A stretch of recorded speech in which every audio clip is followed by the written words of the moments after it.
Oke nak, sekarang kita masuk ke tema 3, benda di sekitarku. Subtema 1, aneka benda di sekitarku, pembelajaran 2. Oke, nah kamu bisa baca bersama dengan Miss Mary. Oke, kita baca bersama-sama teks yang ada di buku kamu. Benda yang terbuat dari kayu. Nah, kamu bisa lihat itu contohnya, oke? Sebutkan bahan untuk membuat pensil. Pensil terbuat dari kayu. Di sekitarmu banyak sekali benda yang terbuat dari kayu. Beberapa di antaranya adalah meja, kursi, dan lemari.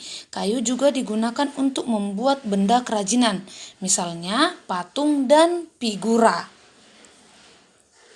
Kayu adalah bagian dari pohon. Untuk memperoleh kayu, kita harus menebang pohon. Kemudian mengambil bagian batang untuk diolah menjadi berbagai macam benda.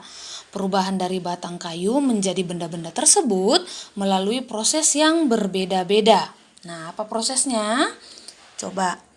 Pertama katanya, batang pohon ditebang. Batang pohon yang telah ditebang disebut kayu gelondongan atau log. Kemudian log dikirim ke pabrik atau pusat penggergajian. Pengiriman log menggunakan angkutan khusus seperti truk melalui darat atau kapal melalui sungai. Setelah itu, log dipotong-potong sesuai keperluan. Untuk menghindari jamur dan serangga yang dapat menyerang kayu, maka kayu perlu dikeringkan. Caranya hanya dengan dijemur. Kayu dijemur sekitar 2 hingga 4 minggu. Setelah dijemur, kayu siap diolah menjadi keperluan. Nah, katanya dijemur kayunya biar nggak kena jamur atau digigit serangga kan? Oke, kayu dapat dipilih menjadi bahan dasar benda. Mengapa? Nah, karena kayu mempunyai banyak keunggulan. Keunggulan kayu adalah mudah dibentuk. Beberapa benda yang terbuat dari kayu jati dapat bertahan sampai puluhan bahkan ratusan tahun. Kelemahan benda berbahan kayu adalah tidak tahan api sehingga mudah terbakar. Namun ada beberapa jenis kayu yang mudah terserang rayap atau serangga lainnya. Oke. Nah, nanti kamu deskripsikan benda-benda di sekitarmu yang terbuat dari kayu. Boleh? Nah, berdasarkan wacana di atas, jawablah pertanyaan berikut. Nah, di sini ada 4 pertanyaan. Nanti kamu jawab secara mandiri. Misalkan bantu jawab nomor 1. Berapa lama waktu yang dibutuhkan untuk pengeringan kayu? Nah, jawabannya waktu yang dibutuhkan untuk pengeringan kayu sekitar 2 hingga 4 minggu. Oke, 2, 3, 4 kerjakan secara mandiri. Nah, selanjutnya tuliskan dan lengkapi dengan gambar pada kotak berikut. Nah, ini kita hanya membahas aja bagaimana cara pembuatan benda-benda dari kayu berdasarkan bacaan kita yang tadi ya. Kamu tidak perlu menggambar, hanya ikuti aja langkah-langkahnya. Yang pertama katanya batang pohon ditebang. Batang pohon yang telah ditebang disebut kayu apa tadi nak? Gelondongan atau log. Nah, lalu step kedua, langkah kedua, kemudian log dikirim ke pabrik atau pusat penggergajian. Lalu langkah ketiga, pengiriman log menggunakan angkutan khusus seperti truk melalui darat atau kapal melalui sungai. Nah, langkah terakhir, setelah itu log dipotong-potong sesuai keperluan. Oke, nah kamu gak usah gambar, yang penting kamu tahu apa cara-cara yang akan dilakukan dalam pembuatan benda-benda melalui kayu. Nah, katanya ini tugas kamu, perhatikan benda-benda di sekitarmu, adakah yang terbuat dari kayu? Nah, tuliskan nanti pengamatanmu, nama bendanya dan kegunaannya. Oke, nah teks selanjutnya. Desa tempat tinggal Siti dan teman-teman mempunyai hutan.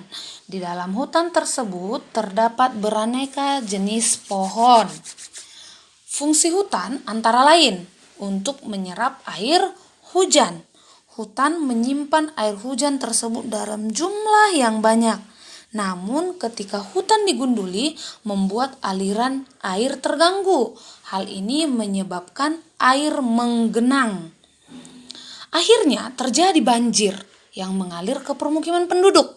Kebutuhan benda dari kayu yang terus meningkat mengakibatkan kebutuhan akan bahan kayu terus meningkat. Katanya kebutuhan benda itu menjadi kayunya ditebang sembarangan kan?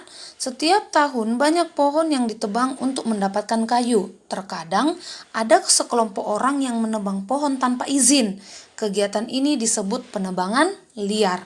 Semakin lama jumlah pohon di hutan semakin berkurang. Nah, karena adanya penebangan liar tadi, pohon semakin sedikit. Coba masuk kita ke materi yang baru yaitu tentang musyawarah.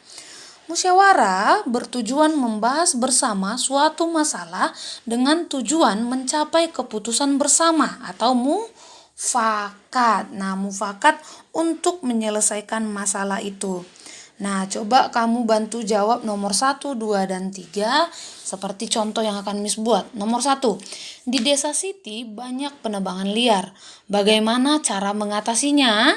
Nah, jawabnya, cara mengatasi penebangan liar yaitu pemerintah harus memberikan sanksi yang tegas terhadap para pelaku penebangan liar. Nanti untuk nomor 2 dan nomor 3 bisa kamu kerjakan secara mandiri.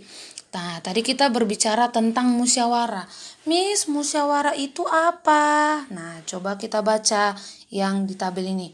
Musyawarah dalam mengambil keputusan bersama perlu dilakukan karena agar mencapai keputusan bersama dalam menyelesaikan suatu masalah. Nah, apalagi manfaat si kayu tadi? Kayu tidak hanya digunakan sebagai bahan baku untuk membuat meja, kursi, ataupun benda kerajinan. Kayu juga dapat digunakan untuk perlengkapan olahraga seperti permainan bola kayu. Nah, ini kamu nanti bisa lihat gambarnya ya nak di buku ya. Pada permainan bola kayu, perlengkapan yang digunakan adalah bola dan pemukul. Bola dan pemukulnya terbuat dari kayu. Pemain harus memukul bola menuju gawang kecil. Gawang kecil juga terbuat dari kayu. Nah, bisa kamu perhatikan katanya gambar.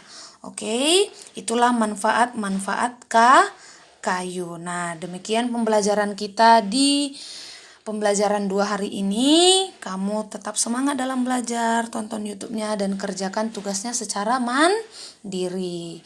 Oke, tetap jaga kesehatan, tetap semangat belajar. Bye-bye.